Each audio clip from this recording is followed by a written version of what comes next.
Handang magpa-drug test ang ilang mga senador at inirekomendang ibalik ang random drug testing sa buong staff ng Senado kasunod ng alegasyong may isang empleyado ang gumagamit ng bawal na droga. Hindi naman po naniniwala ang mga mambabatas na fake news lang ang sinasabing impormasyon at iginiit na dapat na magsagawa ng malalimang investigasyon para matukoy ang naturang empleyado.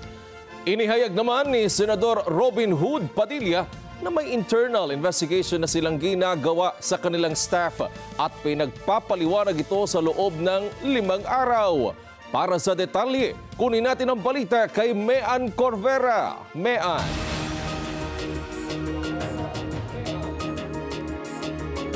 Which gusto nga ng mga senador na magsagawa ng random drug testing sa mga empleyado ng Senado. Yan ay para malaman kung sino-sino sa mga ito ang umano'y gumagamit ng illegal drugs. Matagal nang nangyayari ang umano'y marijuana session sa 5th floor ng Senado at hindi fake news ang kumalat na impormasyon na isang staff ng senador ang nahuling gumagamit umano ng ipinagbabawal na gamot. Yan ay batay sa impormasyon ni Senate Minority Leader Vicente Sotto. Hindi, matagal na raw nangyayari yan eh. Lagi daw nangyayari doon sa 5th floor yun eh. Well, where there's smoke, there's fire.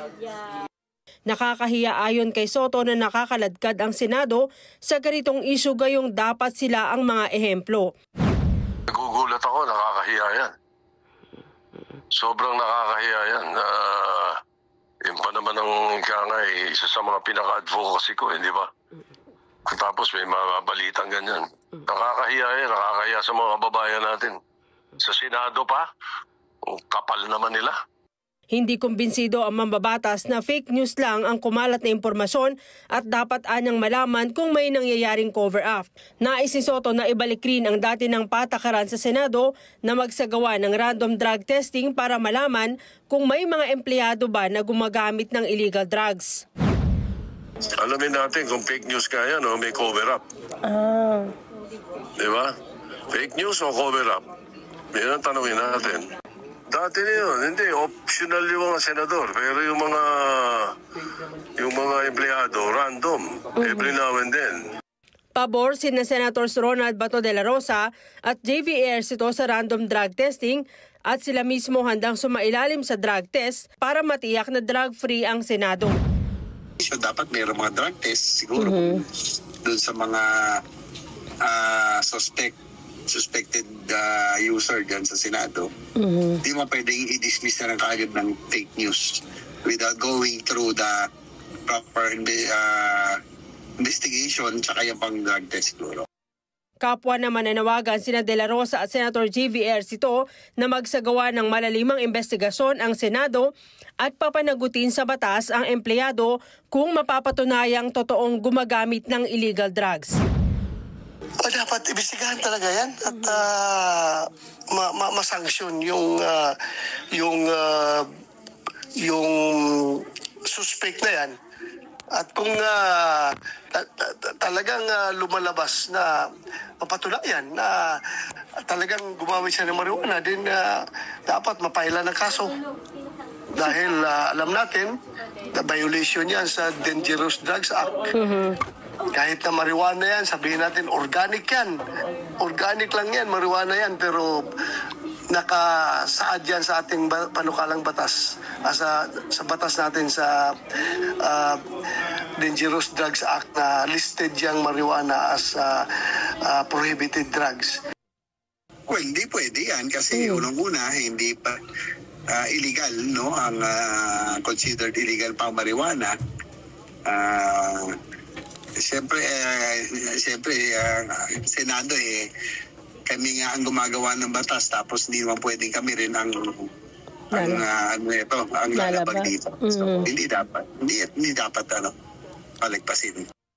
Sa incident report ng Office of the Senate Sergeant at Arms, pinaghinalaan ng isang empleyado ang nasabing staff na si Nadia Montenegro, ang dating aktres dahil ito lang umano ang nanggaling sa ladies' room na umano'y pinagmula ng amoy na katulad ng marijuana. Sa nasabing incident report, itinanggi ni Montenegro ang aligasyon at iginiit na vape ang laman ng kanyang bag. Ayon sa Chief of Staff ni Senator Robin Padilla na si Attorney Rudolph Philip Horado, may ginawa na rin silang internal investigation at pinagsusumite na si Montenegro ng written explanation sa loob ng 5 araw. Wedge, paglilinaw naman ng tanggapan ni Senator Robin Padilla, si Montenegro ay kasalukuyang naka-leave at hindi pa nagre-resign. Naka-leave siya mula pa noong Miyerkules. Ang paliwanag niya daw ay hihintayin ng tanggapan ni Padilla hanggang sa araw ng Martes. Wedge. Okay. Mayan, dalawang tanong. Unang tanong, yung katwiran ni Nadia na siyang staff ni Senator Robin Hood Padilla na vape yung kanyang hawak, pinapayagan ba ang paggamit ng vape sa bisinidad ng Senado? At ikalawang tanong, yung isang staff ng isa pang senador na nakaamoy na sabi ay kasing amoy ng marijuana, ay bakit alam niya amoy ng marijuana?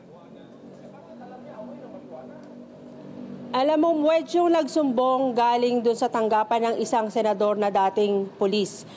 Dun sa tanong mo naman na kung pinapayagan yung paggamit ng vape, binibigyan naman ng pagkakataon na gumamit pa rin ng vape o kaya mag-smoke itong mga empleyado. Pero hindi sa loob ng gusali ng Senado, kundi dun sa labas kung saan merong itinilagang smoking area.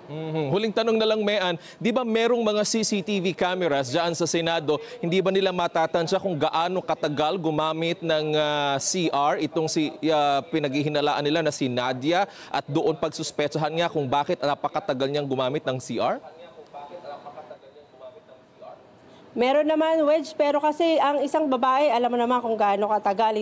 Hindi naman kasi pwedeng nagwiwi ka lang or ano yung ginawa mo sa CR. Pwede kasing minsan bumababad ka sa CR para gumamit ng telepono at iba pang kailangan o kaya mag-retouch.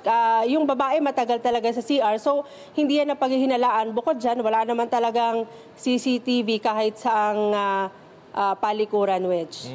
Oo, bawal maglagay talaga doon.